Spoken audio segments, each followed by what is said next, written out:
अस्सलाम वालेकुम dear students. आज हम सेकेंड ईयर के लिए प्रैक्टिकल्स जो रिकॉर्ड कर रहे हैं उस सीरीज़ का 5th प्रैक्टिकल रिकॉर्ड कर रहे हैं। To find the internal resistance of a cell by using potentiometer. तो इस प्रैक्टिकल की परफॉर्मेंस की जो वीडियो है वो हमने रिकॉर्ड कर ली है। उसमें एक रीडिंग नोट की है, आपने उसको रिपीट करके और दूसरी और तीसरी रीडिंग भी लेनी है। उसके बगैर वो प्रैक्टिकल मुकम्मल नहीं होगा, लेकिन एक रीडिंग लेने से आपको वो समझ आ जाएगा कि ये कैसे रीडिंग ली जा रही है। तो उसके आप वीडियो देख लें इसके बाद, और उसके बाद हमने इसकी जो कैलकुलेशन है वो टेबल के ऊपर करनी है। डियर स्टूडेंट्स, अभी हम प्रैक्टिकल रिकॉर्ड करने लगे हैं।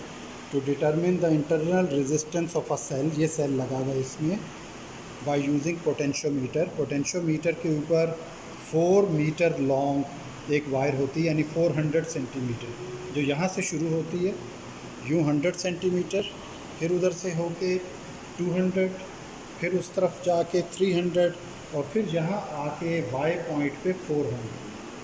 तो सर्किट कनेक्ट है, देखें, बैटरी के साथ पोटेंशियोमीटर का एक टर्मिनल, दूसरा टर्मिनल बैटरी का नेगेटिव पोटेंशियोमीटर के वाई टर्मिनल के साथ। दरमियान में करंट को कंट्रोल करने के लिए या वोल्टेज को हम रियोस्टैट लगा सकते हैं, लेकिन अभी हमें ज़रूरत नहीं थी।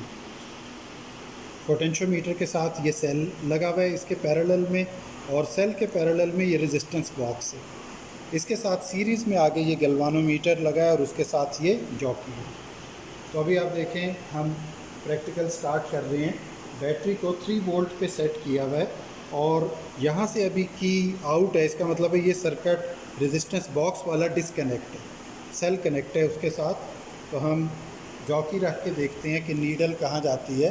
तो गैल्वानोमीटर पे देखें, या ये आउट ऑफ रेंज हो रही है। इसको इन रेंज करने के लिए पहले हमने 100 सेंटीमीटर वायर पर रखा, अब 100 से 200 वाली पे। तो यहाँ ये रेंज में आ गई, इसका मतलब है हम अवे जाएं, यानी 100 से 200 की तरफ, तो ये ज़ीरो पे आ जाएगी। तो ये आ रही है ज़ीरो की तरफ। तो इसकी रीडिंग L1 हमने नोट करनी है जैसे ही ज़ीरो पे आएगी। तो देखें, ये ज़ीरो पे पहुंच गई है, तकरीबन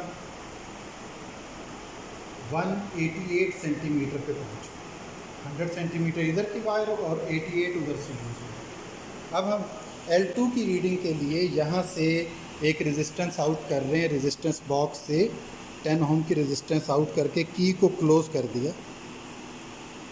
अब हम देखेंगे कि L2 की रीडिंग क्या आती है, यानी दोबारा ज़ीरो कब आता है। तो आप ये देखें, हमने 100 वाली पोटेंशियोमीटर की वायर पे रखा तो ज़ीरो से काफ़ी दूर है। 200 वाली पे तो ये नज़दीक आना शुरू हो गई है, 10 पे आ गई, और यहाँ से आगे चलें तो ये ज़ीरो पे आ जाएगी।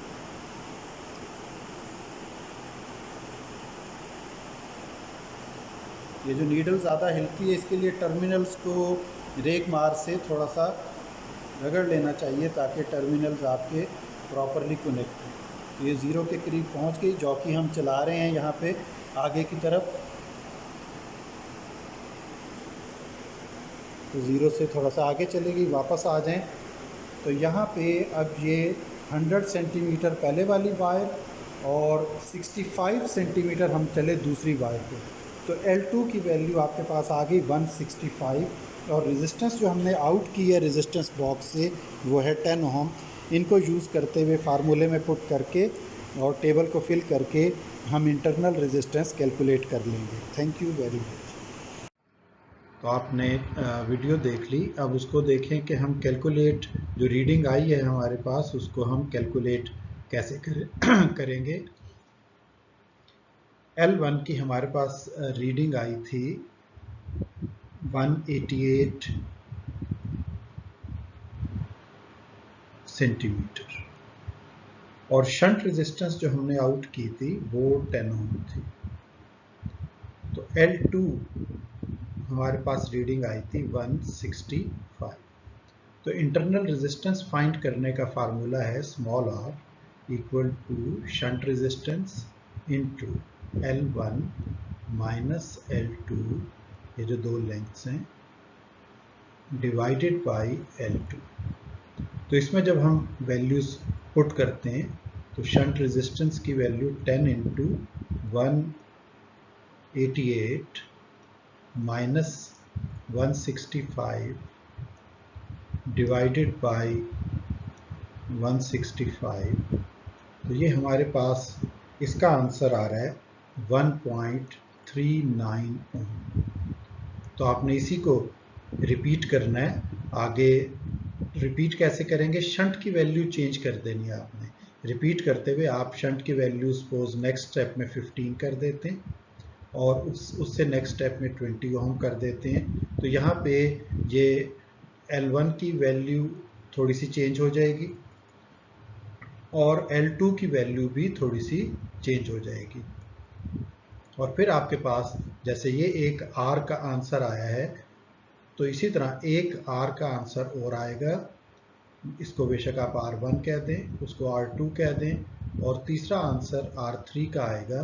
फिर आपने तीनों आंसर्स की एवरेज फाइंड कर लेनी है, R1 plus R2 plus R3 divided by 3। तो आपके पास एवरेज आंसर इंटरनल रेजिस्टेंस का ओम्स में आ जाएगा। Thank you very much.